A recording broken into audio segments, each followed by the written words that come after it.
So let's throw the challenge flag out on some of these NFL overreactions coming out of Week 11 and heading into Week 12 of New York Post sports columnist, the great Steve Serby.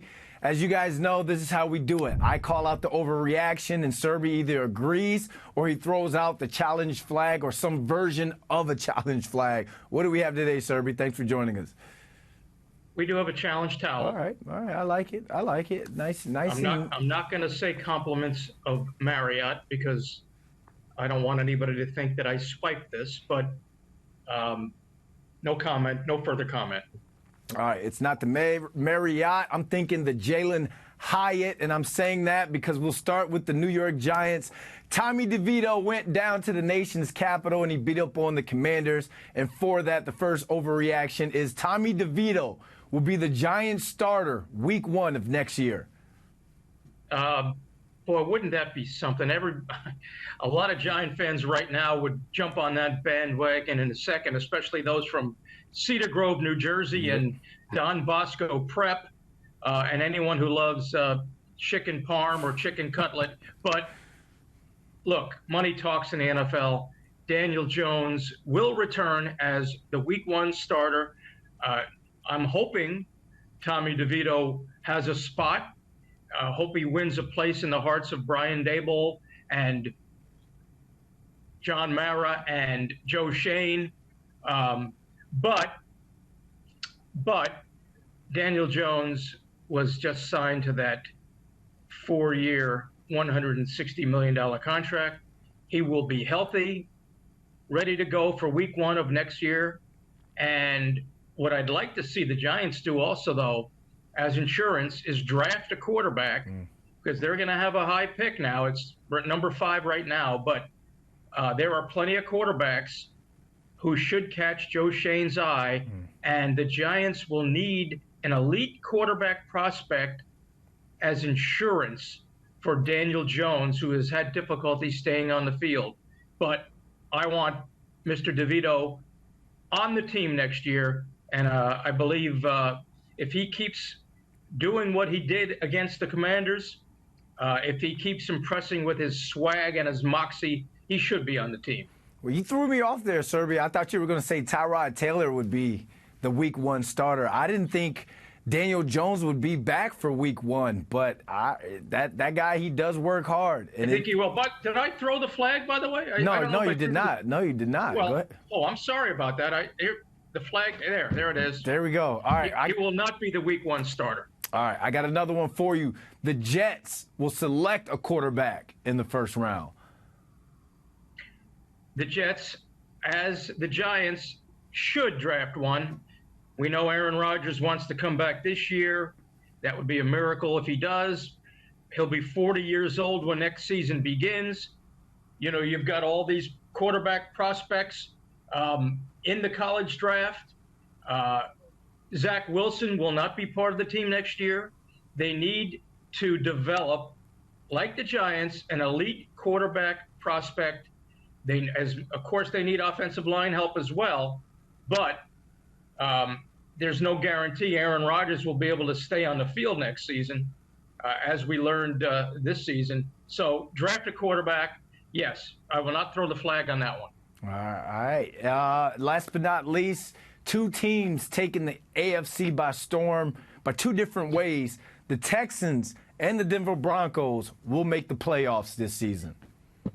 Well, you're going to make this one easy for me. I'm throwing that one. Oh. Sorry, I hope I didn't hit you on that one. Nah, I'm good. Well, look, there's 5 teams as I see it. The Bills, the Browns, the Texans, the Broncos, and the Steelers, who are all in the running. The Steelers just fired Matt Canada. But look at C.J. Stroud. Look what he's done. D'Amico Ryans, the head coach. Tank Dell, the receiver, the electric receiver, the Munchkin receiver. If they can beat the Jags this week, they will be in the playoffs. But the percentage, I was doing my homework, the Texans have a 63% chance to make it as a wild card. The Browns have an 89% chance. Steelers 67.7%. The Bills 38.5%. and Sean Payton's Broncos 19%. Now, the Broncos have been, their defense has forced 12 turnovers in the last 3 weeks. And Sean Payton's an elite head coach. Russell Wilson is not playing as badly as he did a year ago under Nathaniel Hackett, which would have been difficult for him to do. The Browns lost Nick Chubb early, and now they have Dorian Thompson-Robinson replacing as their quarterback, but they do have an elite defense. Yep. But I'm picking the Bills. I'm not shying away from the Bills. New York needs one playoff team this season. The Jets and Giants won't be in the playoffs. And I'm not giving up on the Bills, who have a new offensive coordinator in Joe Brady. I believe in Josh Allen. That's plain and simple. Now, their hurdle, they have to win. They've got at the Eagles, at the Chiefs, and home to the Cowboys in their next 3 weeks. And they finish the season at Miami. So that schedule is formidable, to say the least. But I'm not going to give up on the Bills. I'm going to keep believing in Josh Allen and Joe Brady together. So I'm going to go Bills and Steelers. Bills and Steelers. What are your thoughts, Brandon? You go ahead and throw the flag out on that one. I honestly believe that Broncos country is going to ride on this one. It's something happened within that game where they got 70 put up on them. And, you see the plays that's being made from Jerry Jeudy, Cortland Sutton. Like you said, that defense is lights out. And call me crazy, Serby, but I trust Russell Wilson over Josh Allen at this point. So I think the Broncos do slide it. I will call you crazy. I know Josh Allen's had some reckless interceptions, but I think the switch to Joe Brady will help. Okay. And again, if they can survive this next 3-game stretch, I believe the Bills will make the playoffs.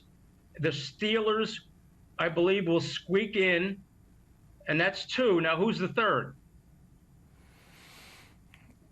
Who's your third wild card? Either the Texans or the Jags. Whoever doesn't win the AFC South. Yeah, well, it's going to be the Jags. The Texans will be the wild card, and wouldn't it be great seeing C.J. Stroud in a playoff environment? Nothing rattles that kid. Yep. So yeah, let's go Bills, Steelers. Even with Kenny Pickett, I think he'll start targeting George Pickens finally, which might help my fantasy team, which needs help. And Bills, Steelers, and Texans. How's that? All right, so throw that flag out one more time, because I'm throwing that flag out on your Broncos pick. All right, we're gonna keep our eye on that one. Steve Serby, thanks for joining us.